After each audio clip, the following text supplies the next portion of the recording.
President Russell M. Nelson, our O beloved presidente Russell M. Nelson, nosso amado profeta, enfatizou profundamente que nossa responsabilidade pessoal é ajudar a coligar Israel dispersa e preparar o mundo para a segunda vinda de Jesus Cristo.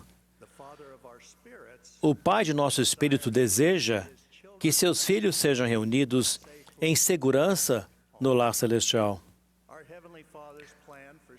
O plano do Pai Celestial para reunir seus filhos em segurança em nosso lar celestial não se baseia no sucesso do mundo, na situação econômica, nos estudos, na raça ou no sexo. O plano do Pai tem como base a retidão, o cumprimento de seus mandamentos, o recebimento de ordenanças sagradas e o cumprimento de dos convênios que fazemos. O fato de que nós somos irmãos e irmãs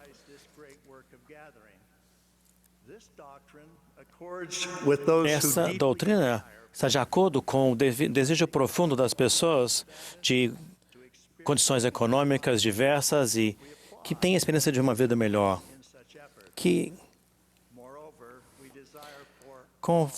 Nós desejamos que todos os filhos de Deus voltem a Ele, se tornem a Ele, recebam as bênçãos que Ele oferece por meio de seu Evangelho. No prefácio de Doutrina e Convênios, o Senhor diz: escutai, ó vós, povos diante de vós, que estáis nas ilhas do mar, escutai juntamente. Talvez amo o fato de que o primeiro versículo de Doutrina e Convênios inclua as pessoas que estão nas ilhas do mar. Tive 3 chamados específicos para servir e molhar nas ilhas do mar. Servi a primeira vez como jovem missionário nas Ilhas Britânicas, depois como nova autoridade geral nas Ilhas Filipinas e, em seguida, como presidente de área na Oceania, que inclui as Ilhas Polinésias. Todas essas 3 áreas coligaram com sucesso os fiéis ao Evangelho restaurado de Jesus Cristo. Os missionários chegaram pela primeira vez nas Ilhas Britânicas em 1837, e isso aconteceu um ano após a dedicação do Templo de Kirkland por Joseph Smith, em que Moisés entregou as chaves para coligar Israel dos 4 partes da terra e trazer as 10 tribos da terra do norte. O sucesso rápido nas Ilhas Britânicas é famoso. Em 1851, mais da metade dos membros da igreja eram conversos batizados que viviam nas Ilhas Britânicas. Em 1961, o Elder Gordon B. Hinckley visitou e iniciou o trabalho missionário de tempo integral nas Ilhas Filipinas. Naquela época, havia somente um filipino portador do sacerdócio Melquisedeque. Incrivelmente, hoje, há mais de 850 mil membros da igreja nas Filipinas. Admiro o povo das Filipinas. Eles têm um profundo e inabalável amor pelo Salvador. Talvez menos conhecido seja o esforço missionário contínuo nas Ilhas Polinésias, que começou em 1844, quando Addison Pratt chegou ao que hoje é a Polinésia Francesa. Muitos polinésios já acreditavam em famílias eternas e aceitaram Jesus Cristo como seu Salvador. Atualmente, quase 25% dos polinésios nas Ilhas Polinésias são membros da igreja. Certa vez ouvi uma jovem de 17 anos em uma ilha distante do Tahiti que era membro da 7ª geração de membros da igreja. Ela prestou homenagem a seus antepassados que haviam sido convertidos em 1845, 2 anos antes de os primeiros membros da igreja chegarem ao Vale do Lado Salgado. Esses exemplos são apenas uma parte de uma visão muito maior. O presidente Nelson enfatizou continuamente que a coligação de Israel é o maior desafio, a maior causa e o maior trabalho que está sendo realizado na Terra. Até a restauração da Igreja de Jesus Cristo, que inclui o surgimento do Livro de Mórmon, a revelação e a chave do sacerdócio concedidas ao profeta Joseph Smith, a compreensão da coligação de Israel era fragmentada e limitada. O nome característico Israel foi o título conferido a Jacó. Ele passou a representar a posteridade de Abraão por meio de Isaac e Jacó. A promessa e o convênio originais com o pai Abraão estão estabelecidos em Abraão, capítulo 2, versículos 9 e 10, que diz em parte: e farei de ti uma grande nação. E abençoarei todas as nações por meio de teu nome, pois todos os que receberem este evangelho serão chamados segundo o teu nome e contados como tua semente. Levantar-se-ão e abençoar-te-ão como seu pai. Durante o conselho no céu, na existência pré-mortal, o plano de salvação foi debatido e apoiado. Ele incluía certas leis e ordenanças do sacerdócio que foram instituídas antes da fundação do mundo e com base na coligação. Também incluía um princípio fundamental do arbítrio. Após vários séculos como um povo poderoso, incluindo os reinos de Saul, Davi e Salomão, Israel foi dividida. A tribo de Judá e a parte da tribo de Benjamim se tornaram o reino de Judá. O restante, identificadas como as 10 tribos, tornaram-se o reino de Israel. Após 200 anos de existência separada, a primeira dispersão de Israel ocorreu em 721 a.C., quando as 10 tribos foram levadas cativas pelo rei da Assíria. Mais tarde, eles foram para os países do norte. Em 600 a.C., no início do livro de Mórmon, o patriarca Leí conduziu uma colônia de israelitas até as Américas. Leí compreendia a dispersão de Israel, da qual fazia parte. Ele é citado por Nefi como tendo dito que a casa de Israel seria comparada à oliveira cujos ramos seriam arrancados e espalhados pela face da terra.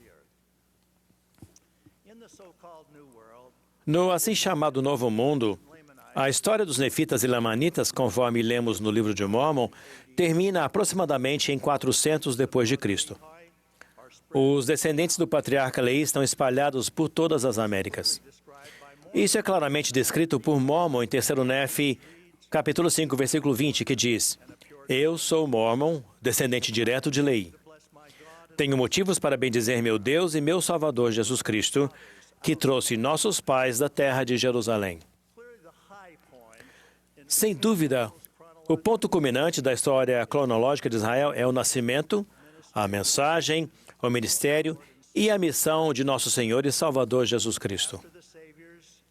Depois da morte e da ressurreição do Salvador, que moldaram a eternidade, uma segunda dispersão de Judá bem conhecida ocorreu entre 70 depois de Cristo e 135 depois de Cristo, quando, devido à opressão e perseguição romanas, os judeus foram dispersos por todo o mundo conhecido da época.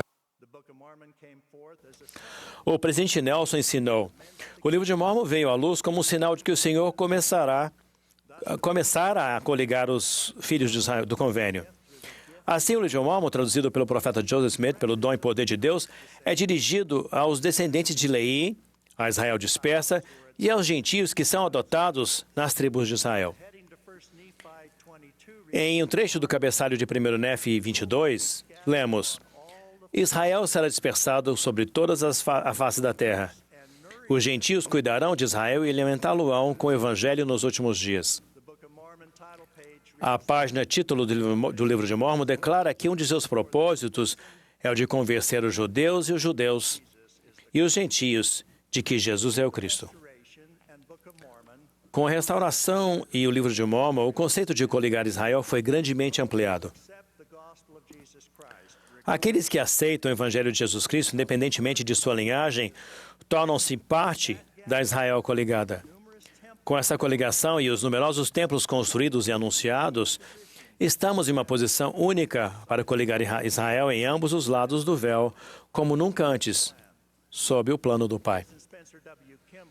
O presidente Spencer W. Kimball, falando sobre a coligação de Israel, declarou: a coligação de Israel consiste em unir a igreja verdadeira e trazer-lhe conhecimento do Deus verdadeiro.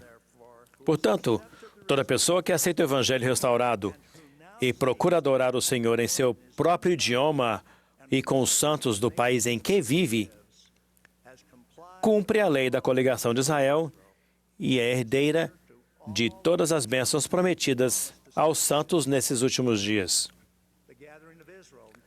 A coligação de Israel envolve conversão. Quando visto por uma lente clara, os membros da Igreja de Jesus Cristo dos Santos dos Últimos Dias têm o grande privilégio de amar, compartilhar, convidar e ajudar a coligar Israel para receber a plenitude das bênçãos do convênio do Senhor. Esse inclui africanos e europeus, sul- e norte-americanos, asiáticos, australianos e os que estão nas ilhas do mar. A voz do Senhor dirige-se a todos os homens. Essa coligação continuará até que os justos sejam reunidos na congregação dos santos nas nações do mundo. Ninguém abordou mais diretamente a coligação do que o presidente Russell M. Nelson. Sempre que vocês fazem alguma coisa para ajudar alguém, nos dois lados do véu, a fazer os convênios fundamentais com Deus e receber as ordenanças essenciais do batismo e do templo, vocês estão ajudando na coligação de Israel. É simples assim. Onde está a igreja neste momento? Nos 62 anos, desde que comecei a servir em missão em 1960, o número de missionários de tempo integral servindo sob o chamado do profeta aumentou de 7.683 para 62.544. O número de missões aumentou de 58 para 411. O número de membros aumentou de aproximadamente 1,7 milhão para aproximadamente 17 milhões. A pandemia da Covid-19 afetou temporariamente algumas de nossas oportunidades de compartilhar o Evangelho. Também forneceu experiência no uso de novas tecnologias, o que aumentará muito a coligação. Somos gratos pelos membros e missionários estarem agora expandindo seus esforços para coligar a Israel dispersa. O crescimento continua em todos os lugares, especialmente na América do Sul e na África. Também somos gratos por tantas pessoas em todo o mundo terem respondido ao poderoso convite do presidente Nelson para aumentar o serviço missionário. No entanto, nosso compromisso de amar, compartilhar e convidar pode ser grandemente ampliado. Em uma parte essencial desse trabalho missionário é que cada membro se torne como um farol onde quer que vivamos. Não podemos ficar camuflados. Nosso exemplo cristão de bondade, retidão, felicidade e amor sincero por todos os povos pode criar não apenas um farol orientador para eles, mas também um entendimento de que é um porto seguro nas ordenanças de salvação e exaltação do Evangelho restaurado de Jesus Cristo. Rogo que entendam que há bênçãos extraordinárias em compartilhar o Evangelho de Jesus Cristo. As Escrituras falam de alegria e paz, do perdão dos pecados, da proteção contra as tentações e do poder sustentador de Deus. Pensando no que vem depois desta vida mortal, estaremos preparados para continuar a compartilhar o Evangelho com aqueles que estão nas trevas e sob o servidão do pecado no grande mundo dos espíritos mortos. Minha específica oração hoje é que cada criança, rapaz, moça, família, quórum, sociedade de socorro e classe examine como aceitamos individualmente e coletivamente conselhos muito poderosos para ajudar a coligar Israel, os quais foram transmitidos pelo Senhor e por nosso amado profeta. Nós respeitamos o arbítrio.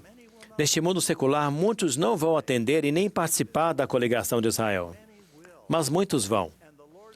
E o Senhor espera que aqueles que receberem seu Evangelho se esforcem urgentemente para ser como um farol que ajudará outras pessoas a se achegar a Deus, o que permite que nossos irmãos e irmãs em todo o mundo desfrutem das bênçãos e ordenanças sublimes do Evangelho restaurado de Jesus Cristo e sejam reunidos em segurança no lar celestial. Presto meu testemunho firme e seguro, testemunho apostólico da divindade de Jesus Cristo e do plano do nosso Pai Celestial para nós, em nome de Jesus Cristo. Amém.